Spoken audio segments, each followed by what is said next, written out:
think we're ready. Hello, everyone. Thank you for joining us for this Creative Capital conversation on artists in academia.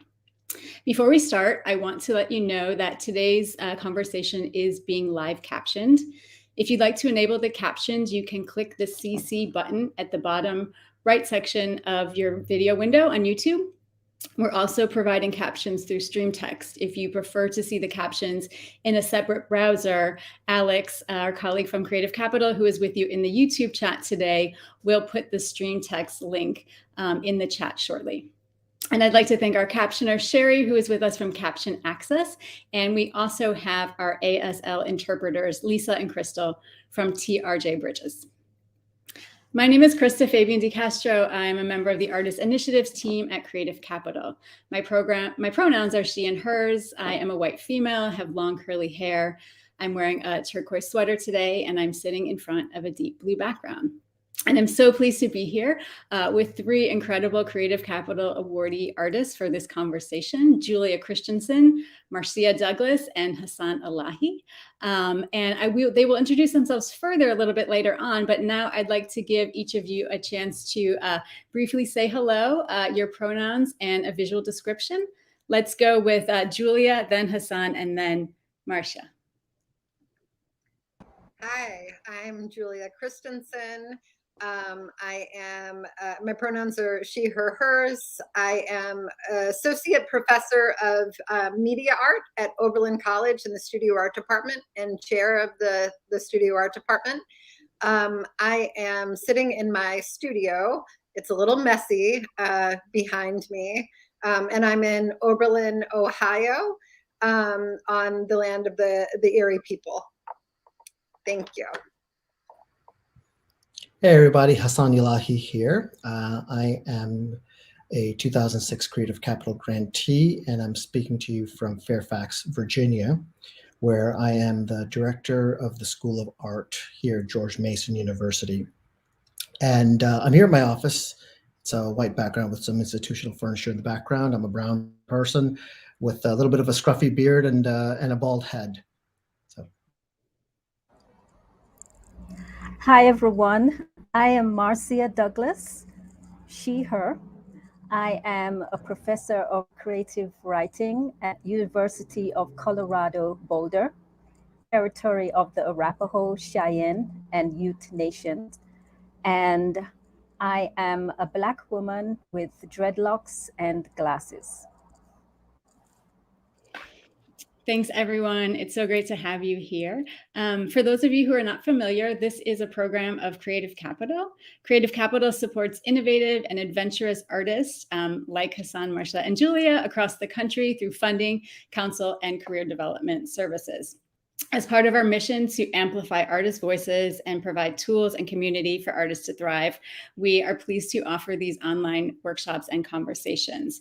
And you can always see what's coming next and subscribe to our newsletter on our website, which is creative-capital.org. And a quick comment about what's coming next. Tomorrow from 1 to 2 p.m. Eastern, we do have another free live stream where we will be going through some exciting changes as we look towards the open of our next award cycle application that will open in early 2022. So we hope to see you back for that. Before we begin, I'd like to begin by calling attention to the complex history of the lands on which we live and work. Creative Capital's offices are situated on the unceded ancestral homelands of the Lenape people, commonly referred to as Manhattan. The Creative Capital website and servers occupy Ohlone, Choqueño, and Ramayé land, commonly referred to as South Beach, California, as well as Tongva land, commonly referred to as Los Angeles. I invite you to join me in a moment of reflection to honor the lands we occupy and the histories of their indigenous peoples. As we acknowledge the taking of their lands and their lives, let us commit to responsible stewardship of the land and respect for First Nations. Let us also acknowledge the people forcibly taken from their ancestral lands in Africa and enslaved to build the economic infrastructure from which this country now benefits. We recognize the interconnections between the enduring impacts of colonization, enslavement, and our current climate emergency. We will post a link in the chat to native-land.ca. That's a great resource if you're not familiar about the native lands in your area. That's where you can go to find out. And I know you're already doing this, but I encourage you with that to introduce yourself in the chat, including the name of the original people in your area. As we mentioned, today's topic is artists in academia.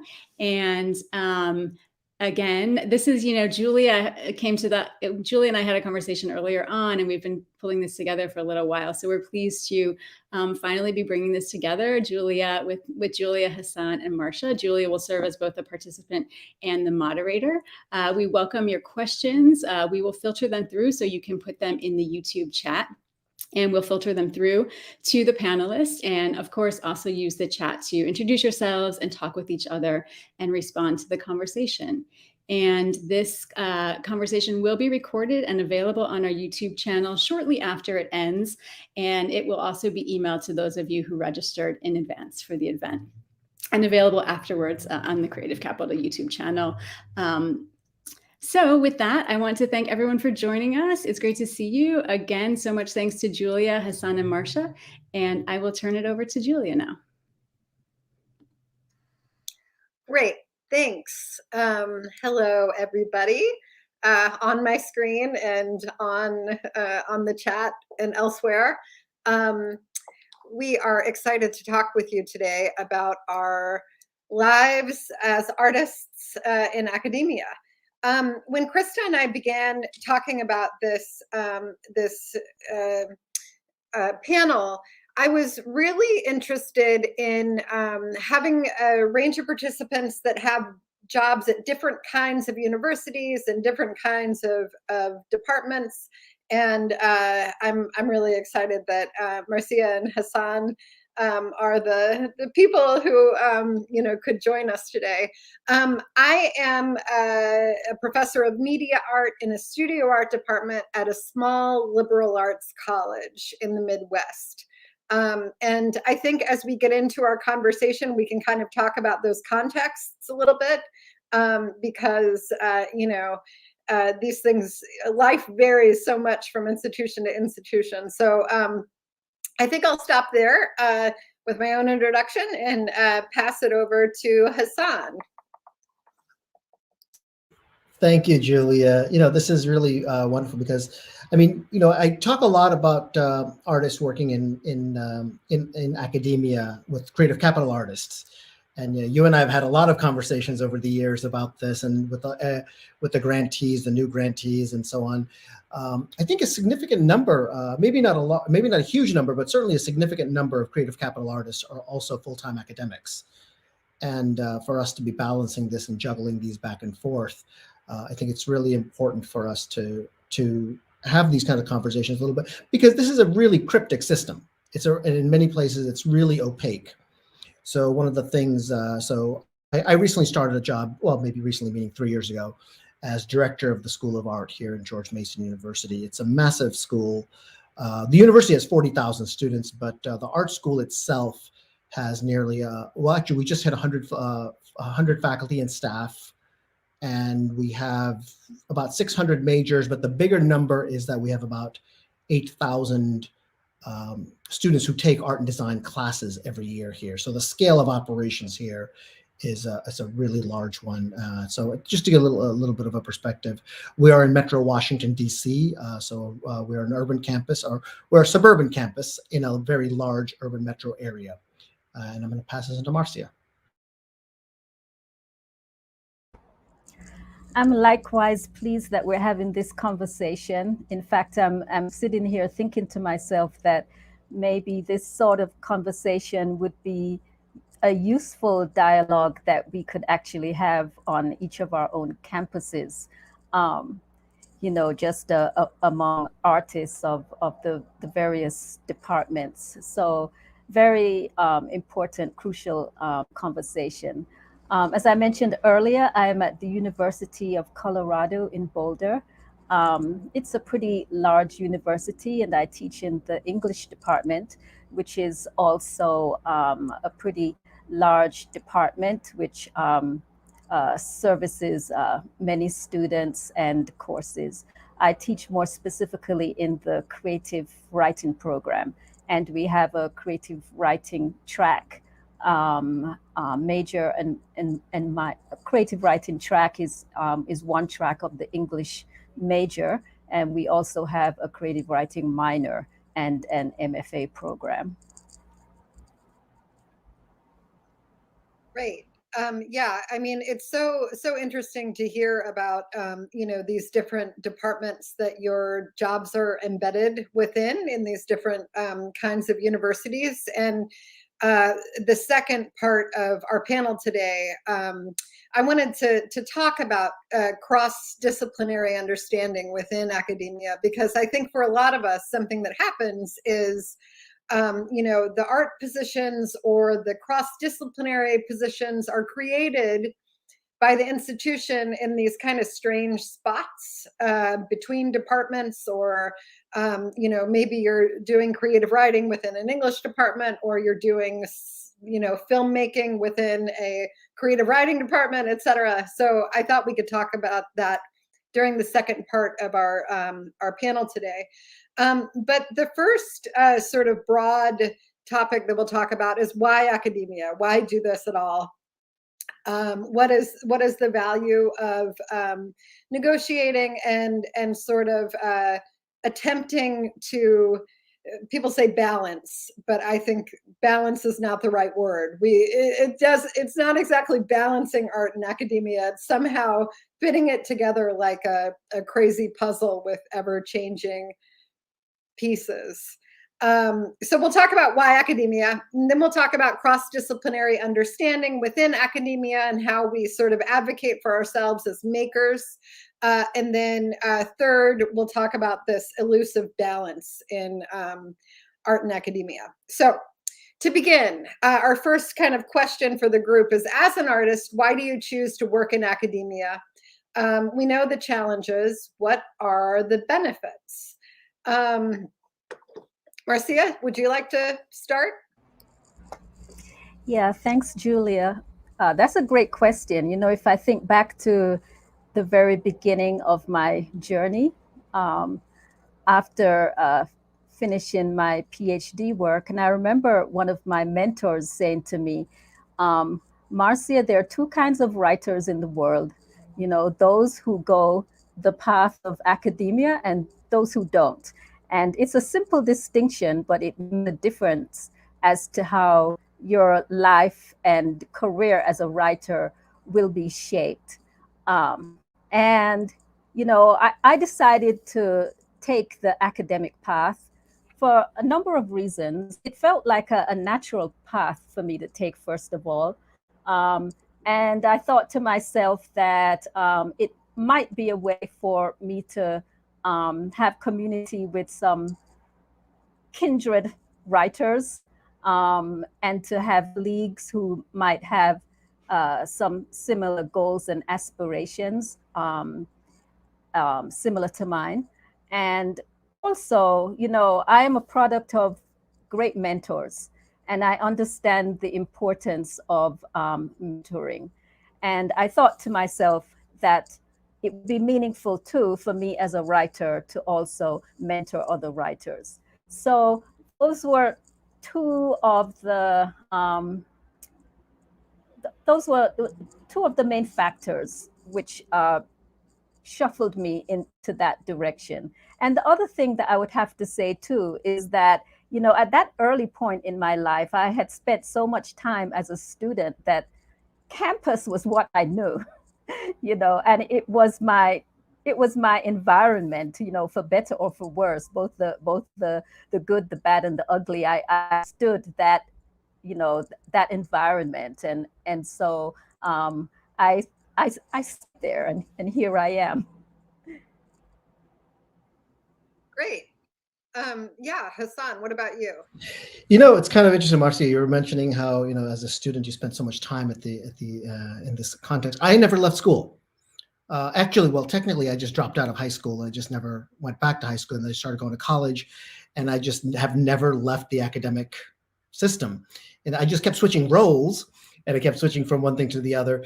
So I have a, why academia, and for the last, since 2008, I've also not only academia, I've also been on the administrative side of things, which I know a lot of my colleagues say, why would anyone willingly want to go into this job? And, and I think there's an interesting thing here where it's that, yes, we should do this. We should go into this for two reasons. One is that it actually, it's a profession that actually rewards longevity. And we'll get into the details of that in a little bit. So yes, the first third of it was absolutely horrible. Second third of it, you kind of know when to keep your head down, when to keep your head up. The last third of it is where it starts really paying off. And this is one of the very reasons why very little things in academia even change, because it rewards the people that have been there for a long time. Now, that's one side of it. So there is a level of stability that comes with this, as in the long run, not necessarily at the beginning of the career, but more importantly for me, one of the reasons that I went into this for impact. So as an artist, if I have a successful exhibition, maybe a few hundred people see it. Maybe a few hundred people engage with it. In my day-to-day work here and in my current job, I affect 8,000 people every single year, possibly even more, possibly 50,000 more. So one of the ways that I've really decided to look at is, and particularly embedding as an artist in a academic institution, this is where we can actually bring the entire resources and everyone here together. We have 50,000, we have 40,000 students here. And once you factor in the faculty and the staff and everybody else, we're looking at close to 50,000 people. How do we reach them? How do we reach all of them? How do we get them to understand the values of the arts? Not for all of them to be professional artists, but for how do we embed ideals and the values of creativity, of creative problem solving, of peer review, which we call critique. How do we get them to understand things like teamwork? And particularly with younger students, and this becomes really, really important. And then the goal is that within 20, 30, 40 years, when these very same students are in decision-making positions, the arts are embedded in their decisions, and thus this is what contributes to public stewardship for the arts. So that's really why I'm in this and why I'm doing this. Yeah, it's so great to think about, the long game, because I think very often, after a class is over, after the semester is over, and I don't know whether or not, the class totally hit with all the students. Sometimes I'll get that email from a student 10 years later, 12 years later, about something that happened in one of my classes that has impacted them, along the way. And that long game, part of it really is so meaningful, and ultimately is why, I keep showing up to do this year after year. I think it's also interesting, Hasan, that you brought up, the changing roles within academia. I work at an institution that is faculty governed and faculty led. So faculty, are in leadership positions and, kind of move in and out of the dean's office and that kind of thing. And that means that our jobs kind of shift constantly. That is actually one reason that I am in academia, because my job is never the same from year to year. I think I would go crazy if I was doing the same thing all the time. But in this career, not only am I allowed to develop new courses that address the questions that are burning in my own mind, that I want to ask along with a bunch of smart, interesting students. But also sort of my day-to-day administrative life changes too. I don't always love the tasks that are in front of me, but I also know that I can change it, and that it can turn into something else, imminently. So yeah, I think from there, talking about the things that we love about being in academia, or we like about it,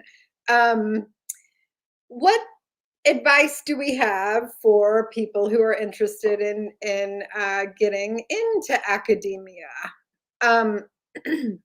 One thing that I'll say to kind of kick off the conversation is, you know, a lot of the professors that I taught with, or that I studied with earlier in life as a student, were people who were artists who had, you know, this job as a professor to support the art, that weren't necessarily that into being professors and that kind of thing.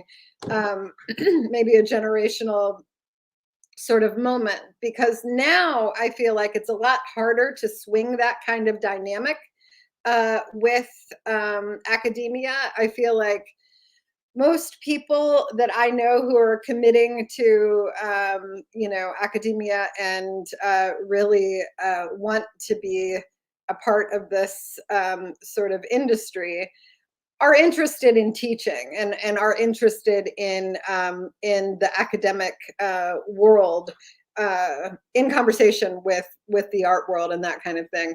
I don't know if that resonates for anybody, and like, seriously, no shade meant to anybody who you know, combines these jobs in whatever, you know, whatever configuration. I mean, if you know, you're able to phone in the professor job, great, more power to you. But I found that it's harder and harder to kind of think like that. I don't know, just opening a can of worms here. Would love to hear your thoughts, Marcia and Hasan.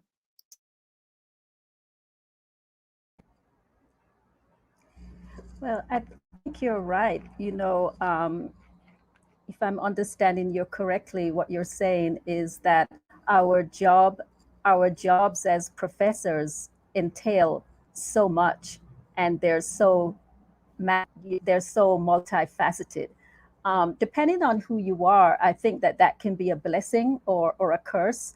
There may be some people out there who maybe do want their job to just pretty much stay the same, remain the same from year to year. But the truth is that what we do is a lot more dynamic than that. And you know, your profile and your career and what's expected of you changes as you move through your career and as you move through the ranks as well, certainly.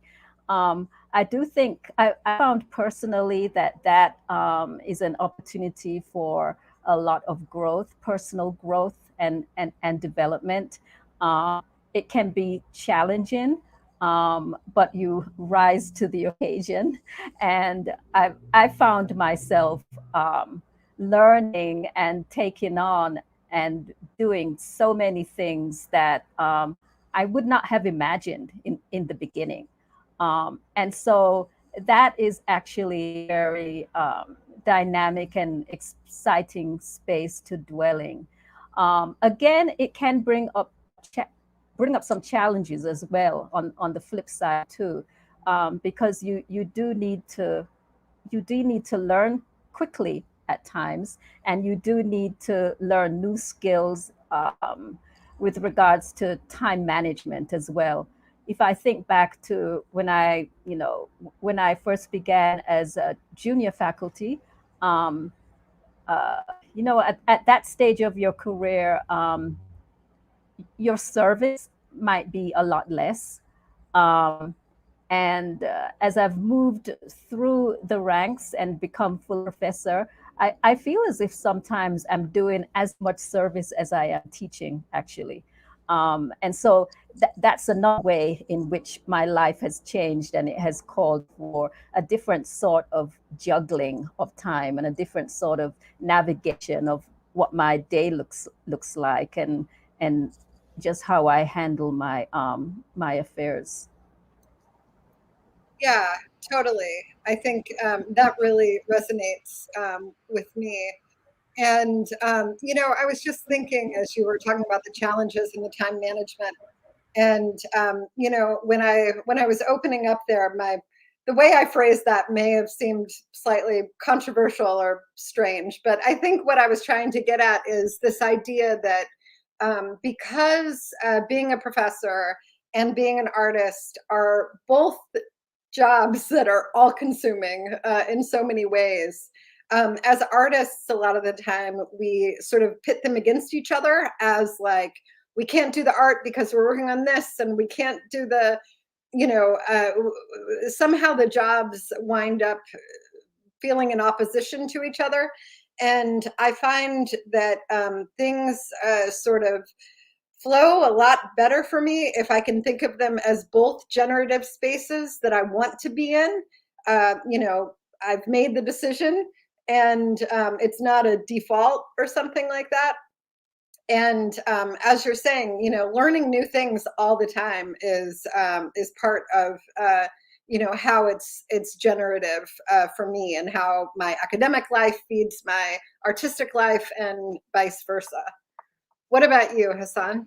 Yeah, I mean, this is interesting that you mentioned this in putting this as oppositions, but there's different types of artists and there's different types of teachers, and we need to well, first acknowledge ourselves and what is it that we want to do, and really think about this at the end game. What's at the end of this? What is it that we want?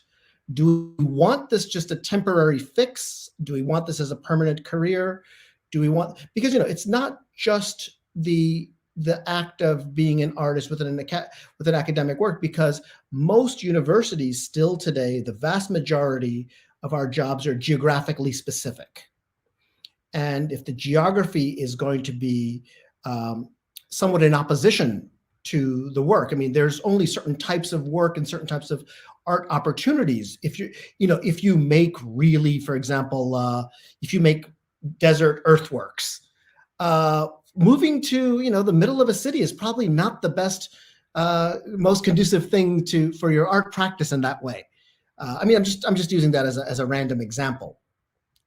But I think one of the things that happens is a lot of people go in thinking that, oh, well, if I get this graduate degree, then I'll get this teaching job, but I only want to teach in LA and New York and Chicago, and maybe I'll accept a job in Boston, not realizing the market is completely skewed the other way around. I mean, I think one of the ways to keep it, the things, there was a beautiful essay written a few years ago about an economist who basically said how the academic job market resembles a drug cartel. And so because the vast majority of these positions that are in academia are part-time or contractual, the very few are in those tenured/tenure track or that permanent position. So I think a lot of it, we do have to realize what is that we need. Do you want that long-term 45-year career, or do you want a teaching opportunity that essentially supports or maybe augments or literally adjuncts your creative practice in that sense? So I think it's really important to identify where and what in what level of engagement you want to interact with. So having said that, I think the adjunct jobs, unfortunately, are all over the place. And the number of those positions far outnumber the number of permanent full-time positions. The full-time position, on a national average right now, I think I remember something about like 2/3 of all teaching or something of that at the most recent stat is done by part-time staff or part-time teachers or adjunct instructors. Now, this also includes parts of the country where there is no adjunct pool, where there is no part-time pool. So a lot of it, if this is a career that you do want to go into for 30, 40, 50 years, you may need to start at one of these places to get those jobs, because it's always easier to get a job when you already have a job. And if it means starting off with an adjunct job and then moving to another one, it depends again in the location. Some of the marketplaces just will not, there's no incentive, like a large metro area like New York City. There simply is not enough incentive for the university to hire a full-time person if all they need is the teaching done, because in that case, so I mean, why should and this sounds absolutely horrible, but a lot of these are, it is run out of a business model. And why should a particular business pay a certain amount of dollars for a full-time position that'll teach a relatively small load versus that same money being taught 20, 30, 40 sections, depending on how excessive that one full tenured professor's salary might be. So it creates this opposition in this, but it doesn't have to be that way. It really does not have to be that way, because the jobs do exist. There's so many times I get calls from so many other chairs and other directors and other deans at other places. They're like, we desperately need someone for this position or this position. I mean, Julia, you've sent me, I don't know how many job descriptions over the years. Hey, we're hiring someone, we're hiring this place. And then, then you have these people go, I'm not moving to Ohio, not realizing that Oberlin is this absolutely incredible school that will support your research, that will support all of these. So I think we need to be a little bit more open about these. Remember, the best way to get a job is to have two of them. And then basically you decide which one's going to give you the better deal. And, in that case, you do get this negotiation things happening back and forth. Yeah, thanks for that. Marcia, what do you think about this in terms of getting started in academia? What are some I don't know, experiences or ideas that you may have?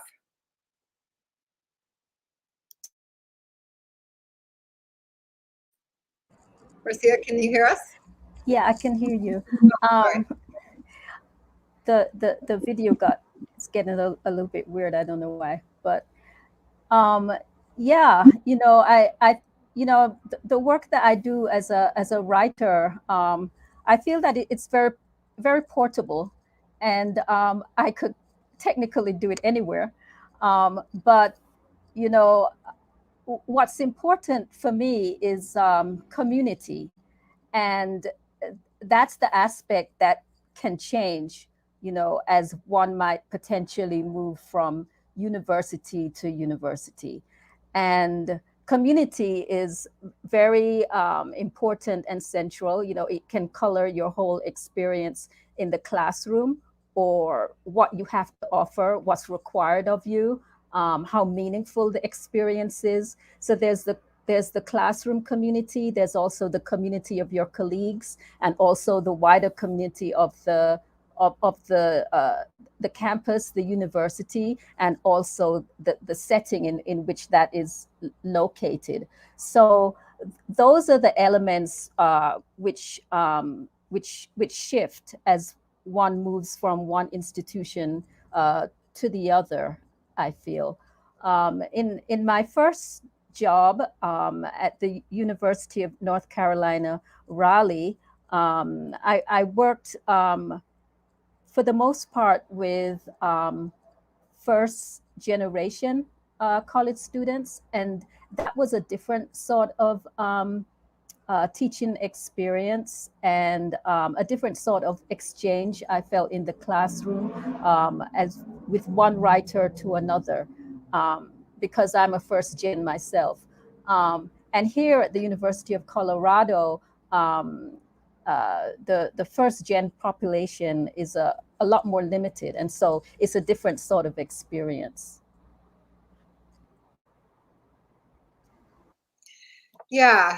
And, thinking about that question of community that you brought up is very much central to my life in academia, and very much, central to why I decided to go into teaching.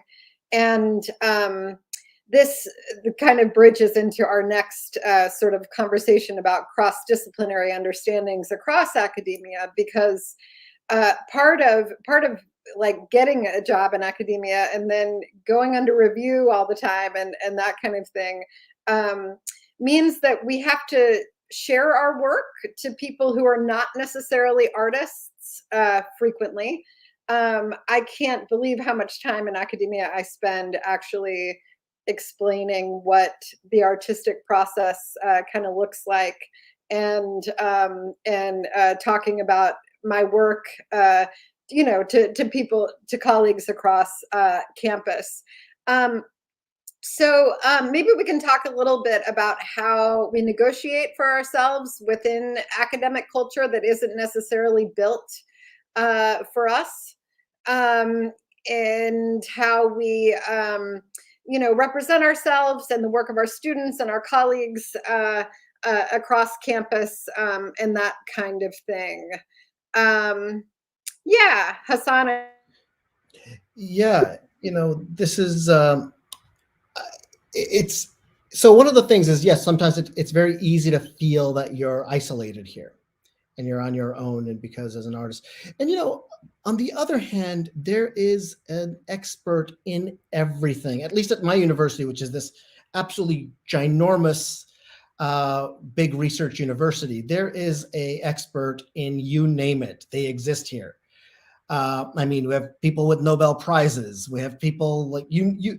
If there's one, so this is a really amazing space for interdisciplinary work because the people exist here.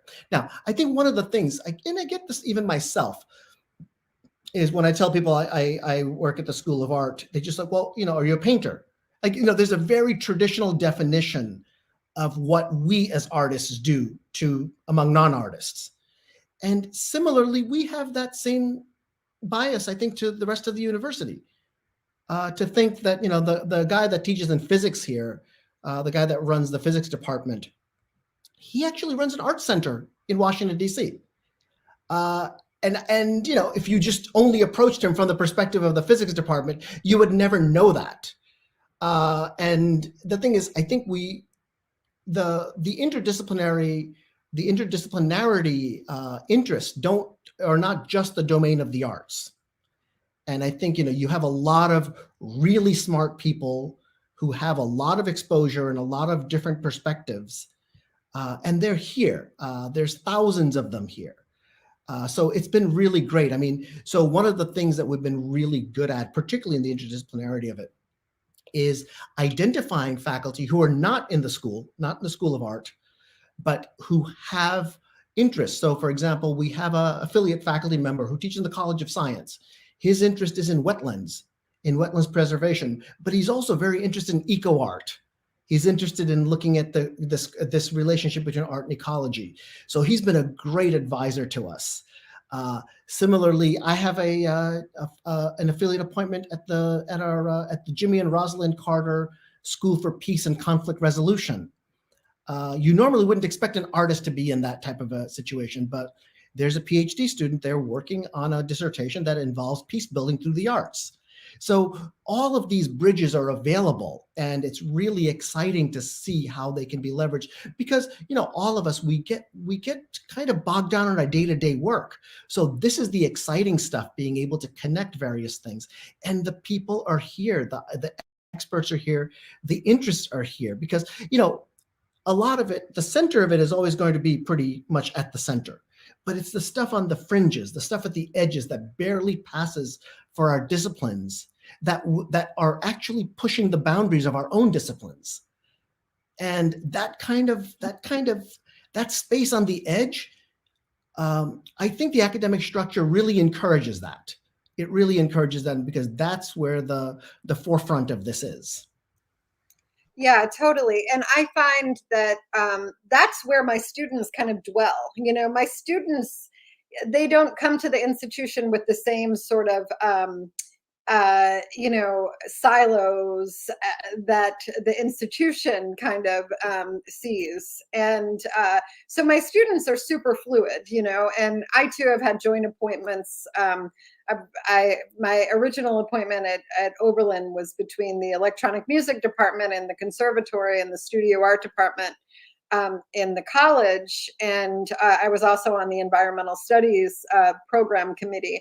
And I find when I wind up in those kind of interdisciplinary roles, then I'm actually mirroring what the students are doing or seeking, or how they want the institution to look.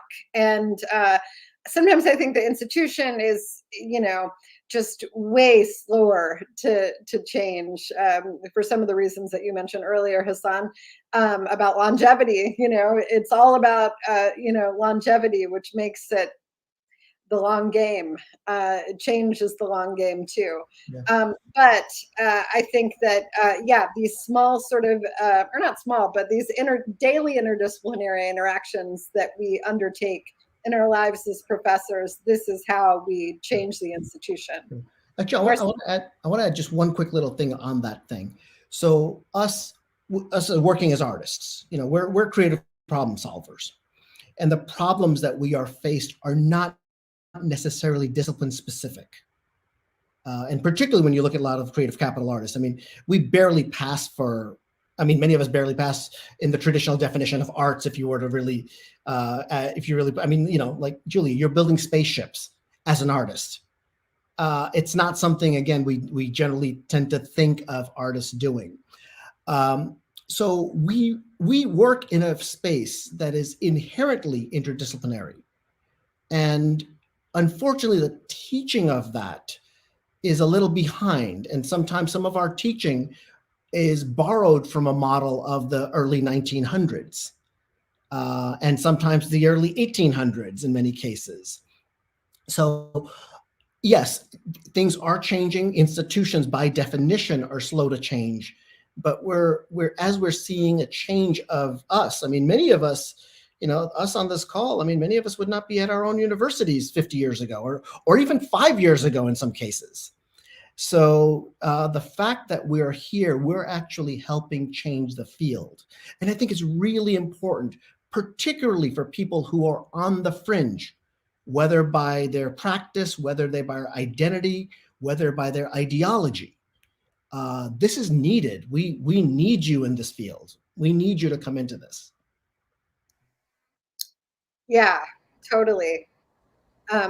Marcia, what do you think? Yeah, I think you're both right. I too sense that our students are craving interdisciplinarity, and sometimes there's not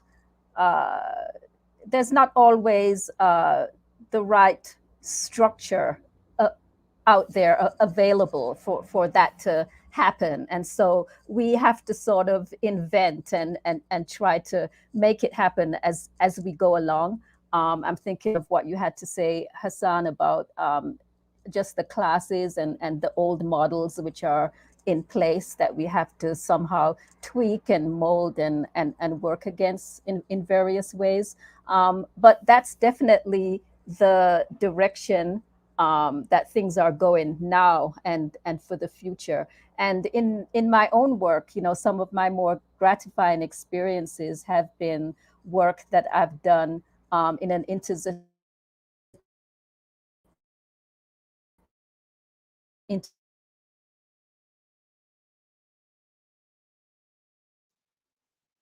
Are we losing Marcia?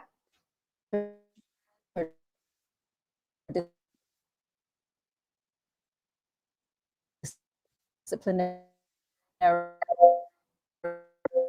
way in the department can be addressed, and maybe this, in interest that exists out there and all the exciting ventures in our various departments. It is true nonetheless that when someone goes up for review and that file passes through the ranks, that sometimes, more often than not, that material might be evaluated by somebody outside of your field. And I think that was maybe part of your question, your original question, Julia, as to how to handle those sorts of situations. And so we do, as artists, need to remain aware of that.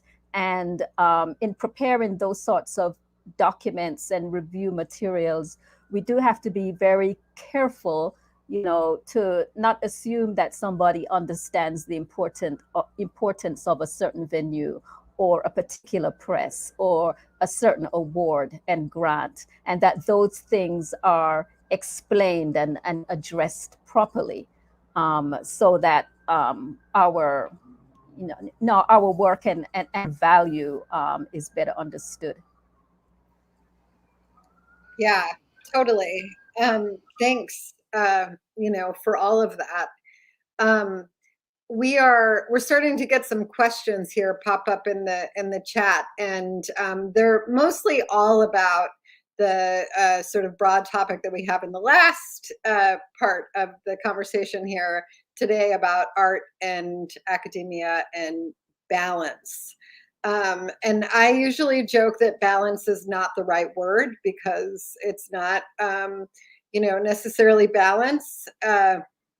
It is, both jobs are, fully immersive sort of projects that we kind of are passionately or at least fully engaged in some way. And so it doesn't often feel like balance as much as putting together the pieces. I mean, I ran here today from my class.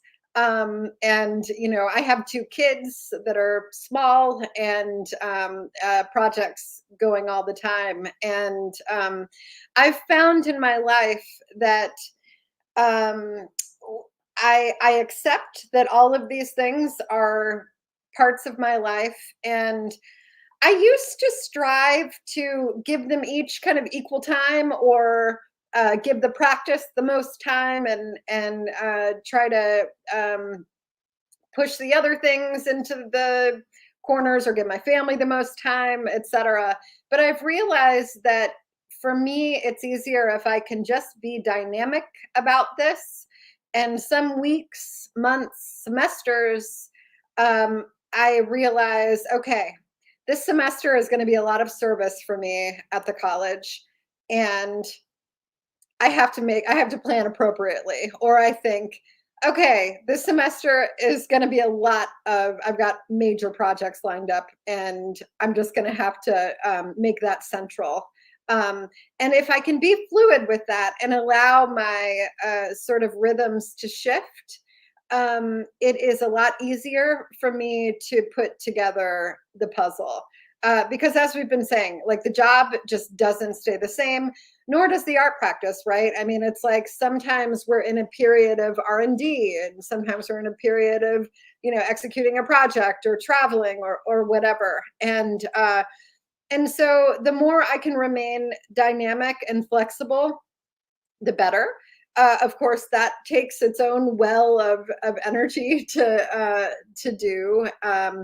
And that too, finding the energy and taking care of myself and all of those things, that's part of the equation as well, right? So a couple of the questions that we've gotten that we can maybe throw into the mix here are, someone's asking about service, excessive service commitments. When is it okay to push back and be like, come on, I'm a junior faculty member, I've got, I'm working towards tenure, I'm doing these other things.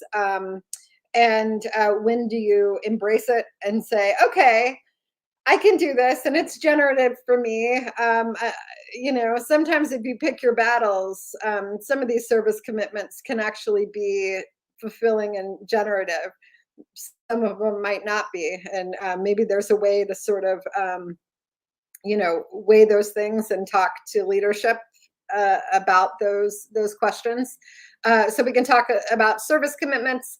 Someone's asking about, endless changes in media and technology and how this relates to curriculum development, and how to develop classes that can support changing curriculum so you don't feel like you're reinventing the wheel all the time.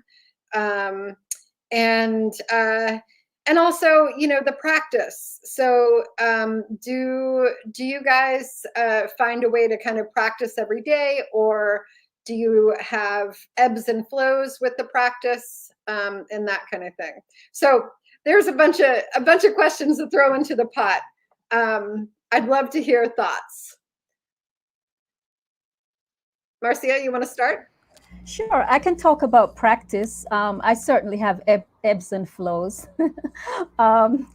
you know, and you know, it's an ongoing process of you know, attempting to find some form of balance. I'm thinking about what you've been saying, Julia, and for me, one thing that works is to maybe shift my expectations of myself sometimes, which is to say that, you know, sometimes we have these lofty goals, these lofty expectations. You know, I'm going to write for, you know, 2 or 3 hours every morning or something like that. And that's great. But what I have found for all practical reasons is that, and I'm speaking for myself, is that it doesn't work for me because there's something about that goal which invites some sort of, it's easy to procrastinate and to, you know, because it is such a big chunk of time. So what works for me actually is to try to, you might say, lower my expectation a little bit. And so what I will do is that I will put on my calendar that I'm going to write for 10 minutes today. But I'll put that 10 minutes, I'll schedule that 10 minutes around in a period where I actually have some wiggle room. And then I will look at that 10 minutes and I will say, I can do that. You can do that, Marcia. And then I'll write for the 10 minutes and the 10 minutes will turn into 2 hours. And so it's a little trick that I play on, you know, for myself. And I avoid, you know, scheduling these big chunks of time because, you know, there's a way in which it's hard to give myself permission to do that on my calendar. But if I trick myself, I can make it happen. I don't know if that makes sense. But that's one thing that I do. And I also, in something of a similar spirit, I just fit the writing in wherever I can. So if I'm on the bus and I have a long bus ride, I write there. And I'll fit the writing in between chores. There's a lot that you can do with a sentence in between things. As I said earlier, the work that I do is very portable, and that works for me. I let that portability work into my, inform my creative practice. Okay. You know, Julia, I think one of the, probably a really important thing to mention right here is the Creative Capital Professional Development workshops that we have. And I took a workshop in time management in 2006 from Creative Capital that completely changed my life from there on out. And then to the point where I started teaching it myself for Creative Capital. And then now I've kind of adapted to that from some of my teaching in the university. But I think what it comes down to is first, you know, time is one of those things we never have enough of. So how do you identify what do you need? So the best part, so it's a real, like the 30-second crash course of this is that, well, how do we know what we're spending our time on? So I think a full-time audit for a couple of weeks, every little thing, breaking down everything on a calendar. I like to use Google Calendars just so I can color code them. I can color code my sleep, my food. I love grocery stores. I like, you know, I like, you know, just personal time, professional time, school time. So you can see where those are. And then you basically do another list of things that you like doing, things you don't like doing. Then there's a third list of things that you're good at doing and things that you're not good at doing. Remember, no one is seeing this. So this is purely just, this is an internal document. So what we really want to do is we want to take the things that we're good at doing and the things that we like doing and moving them to the time of the day where we are most productive. And then the times that are the least productive times, we actually time shift those skills that we're not necessarily too crazy about doing. And then how do we diminish, how do we reduce the number of tasks that we're not good at doing that we don't want to do? And how do we increase the tasks that we are good at doing that we want to do?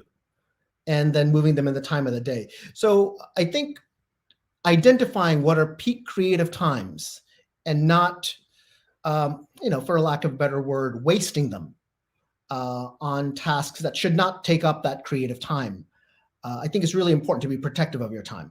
Secondly, I think in terms of answering the question about, answering the question about the junior faculty who has an unusual level of service, my sense from an administrative perspective is that you're actually not getting good mentorship from a program, or it just seems like you have too many people around that don't want to do the work. And so I would really encourage to find mentors, find people in other departments, in other units, particularly senior faculty in other departments who can give you a little bit better perspective on the local culture of your institutions. Sometimes I find that having a sounding board in someone who's completely outside of my discipline to be incredibly helpful for some of the things that we're doing here. So to that one person, I really would recommend that. In terms of also going back into times, I think it also depends on the type of practice you do and the kind of work that you do. You know, Marcia, you're talking about how your work is very portable. My work is actually incredibly administrative. My creative, my artwork, you know, which is these files get sent to this printer, who then sends them to this fabricator, who then sends them to this exhibition designer, who then sends it to over there. So I think, and I've been able to make that part of work because that's the kind of way that I work. So it's kind of interesting how my creative work has taken on almost this parallel of my administrative work at the university. It wasn't always like that. They kind of both grew into this. So a lot of it's also that I think practice changes over time too, just as how our jobs change over time. Yeah, that's all really, so it resonates with me, and also comes back to this idea of longevity. You know, it's like the art practice, the conversation is long and it changes all the time, just like, you know, the academic job does. And yeah, the practice and the ebbs and the flows and the way we make projects shifts in conversation with, you know, the other things that we're doing in our lives. I also wanted to echo that having an advisor from another department or a mentor is like amazing. At Oberlin, on the tenure track, you're assigned an advisor from another department, and so, or a mentor. So I had a tenure mentor in the Russian department, and it was the greatest thing because I learned so much about negotiation and just sort of expectations across the college that really my art colleagues may not have known about. So I really recommend that. Talk to your colleagues and friends in other departments. And the same is really true for like that feeling of isolation that we kind of brought up earlier. I mean, I have some friends in the economics department and the classics department that I love to come and have studio visits with me because they give me great feedback about what I'm working on from, you know, entirely different perspectives that I'm used to, which is another one of the, you know, the benefits of being in a intellectual community like this.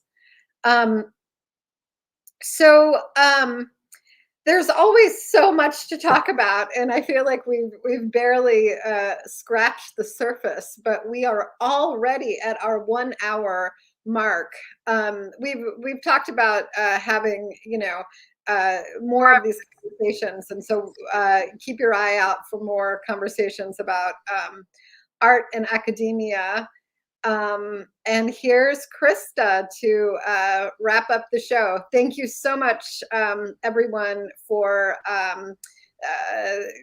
participating, Marcia and Hasan, and thank you to our interpreters and our closed caption folks, and of course to Creative Capital. Thank you. Wow, thanks to you all. I kind of want to apologize that the hour's over because it feels like it's just getting started and it's such a rich conversation. I'd love to hear more. So hopefully we'll have another opportunity.